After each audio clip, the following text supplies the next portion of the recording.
భారత్ పాక్ యుద్ధం వేళ అందరి చూపు ఇప్పుడు ఐఎన్ఎస్ విక్రాంత్ పైన పడింది. భారత నౌకాదళం ఇప్పటికే ఐఎన్ఎస్ విక్రాంత్ని అరేబియా సముద్ర తీర ప్రాంతానికి తరలించింది. కరాచీ పోర్టుపై ఫోకస్ పెట్టింది. ఐఎన్ఎస్ విక్రాంత్ బరువు 45,000 మెట్రిక్ టన్నులు ఉంటుంది. పొడవు 262 మీటర్లు. దీనిపై ఒకేసారి 30 MiG-29K యుద్ధ విమానాలను నిలిపొచ్చు. ఒక్కో MiG 800 కిలోమీటర్ల దూరంలో ఉన్న లక్ష్యాలను ఛేదించే సామర్థ్యాన్ని కలిగి ఉంటాయి. గగనతల నిఘా కోసం ఉపయోగించే క్యామో 31 హెలికాప్టర్లను, యాంటీ సబ్మెరైన్ మిషన్ కోసం వాడే హాల్ ధ్రువ్ హెలికాప్టర్లను ఐఎన్ఎస్ విక్రాంత్ మీద మోహరిస్తారు.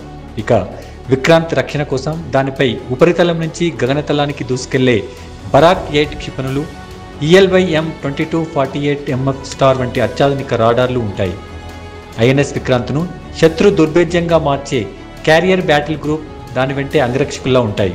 ఈ గ్రూప్లో కల్వరీ క్లాస్ జలాంతర్గాములు, కోల్కతా క్లాస్ డిస్ట్రాయర్లు, తల్వార్ క్లాస్ ఫ్రీగేట్లు ఉంటాయి.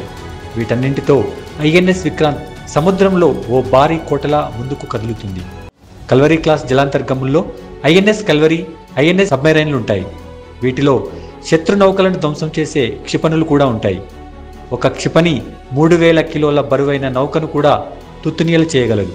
ఇక కోల్కతా క్లాస్ డిస్ట్రాయర్లలో BrahMos supersonic cruise missiles, 32 Barak 8 మిసైల్స్తో కూడిన ఐఎన్ఎస్ కోల్కతా, ఐఎన్ఎస్ చెన్నై యుద్ధ నౌకలు కూడా ఉంటాయి.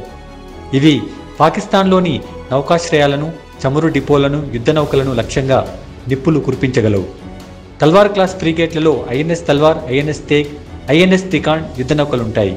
వీటిలో దాడికి సిద్ధంగా 8 బ్రహ్మోస్ క్షిపణులు కూడా ఉంటాయి.